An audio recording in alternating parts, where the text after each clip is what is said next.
How to price your property. Hi, my name is Julia M. Spencer. I'm a real estate advisor, investor, and your number one source for real estate advice online. And here is another one of my car videos. Now, I know it looks really weird. I actually watch these videos later on and stuff's moving, but I actually have very good grip on what's going on, and makes me concentrate better driving, actually talking as well.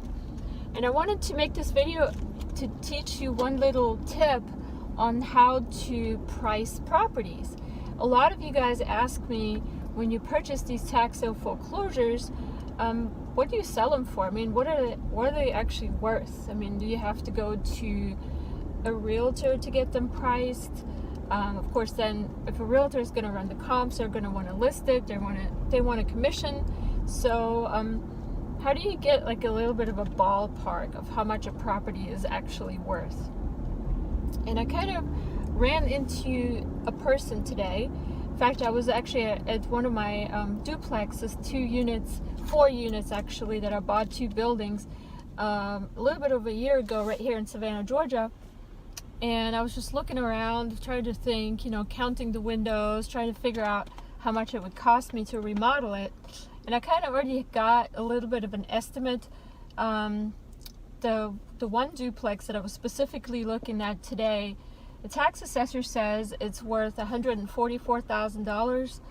I don't think it's worth that much right now because it needs a lot of repair, and the repair estimate I've gotten is anywhere between $50,000 and $65,000, so it's not too astronomically bad. But with $50,000, $65,000, we're going to have 2 units of about 900 to 1,000 square feet 900 to 1,000 square feet each, and that could be rented for about $1,000 a month each, and maybe 800, maybe 900, maybe 1,000 now. Airbnb, the rent is of course a lot higher. So and the cool thing is we have an area here in town where you have to have a permit in order to run an Airbnb within the city limits. But there's a street, and my property is literally the 3rd house on the side of the street that does not fall within where we need to have a permit from the city to run an Airbnb. So I could actually easily run an Airbnb. I'm considered county, I'm not considered city. And that saves, of course, a lot of trouble, not to speak of the city taxes that I would be responsible for.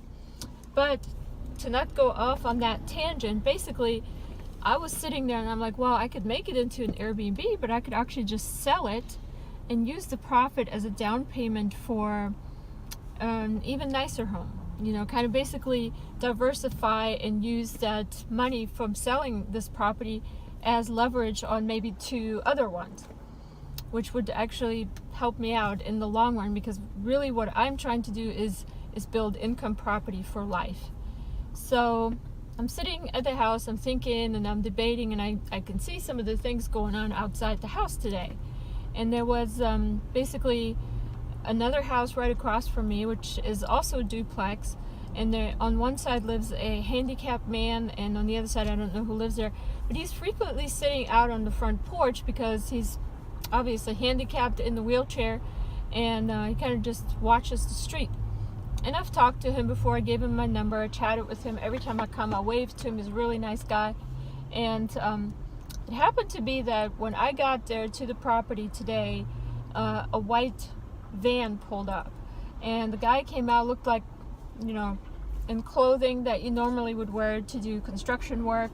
He came out and he started just talking to this handicapped man that's usually sitting out there. And I'm like, okay, let me stick around, let me find out who this is. Maybe that's the owner, or maybe that's somebody that works for the owner, and I want to get, I always want to try to make connections and network with people. And sure enough, as I come out, he comes up to me and he's like, hey, so what do you do with these? Do you flip them, or do you fix them, or what do? Do you live in them yourself? And obviously he knew that I purchased that property. Probably the neighbor told him, and I haven't had it very long, so he said, well, there's one thing of how I usually know how much these properties are worth, and that is with the 60 rule. And I asked him, what is the 60 rule? Never heard of it. You know, being a real estate investor, I always try to learn, try to share my knowledge as I find it. So I asked him to explain it to me, and he went like, he went just like that. He went like, and I'm like, I didn't get that. Can you say that again? You know, you have to explain it to me as if I am a dumb person, because I'm not, you know, I'm not a very smart person. I'm not an educated real estate investor. I'm self-taught. So you need to tell me several times so I can get it, and so that I can actually restate it to other people as well, and they will understand it. Even though they might be smarter than me, it takes me longer to get something. So here's what he said. He said a couple other things. So this is the part that I kept. He said, on any property that you ever look at, and you sometimes with this rule, you almost don't even have to go there and look at it to see how much it's worth.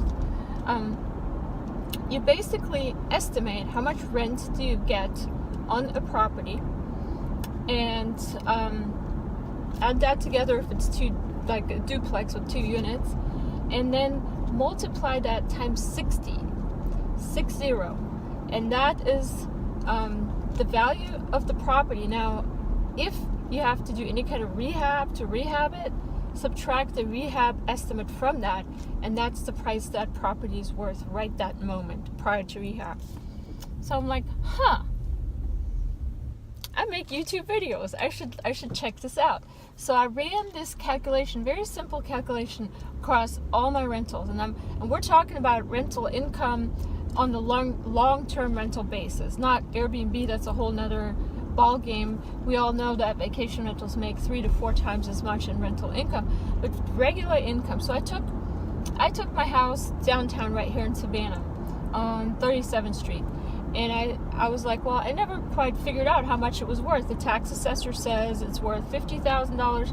At one point, the tax assessor said it was worth $20,000. You know, I bought it for $1,500, and Zillow and Trulia both state it's worth about $80,000. So how much is it actually worth? And so I kind of came up with a couple of determinations here. I can easily get about $1,000 in rent on that property, and multiply 1,000 times 60, it's $60,000. And right now it's livable. It doesn't need any other repairs to make it livable. So $60,000 is how much it's worth right now.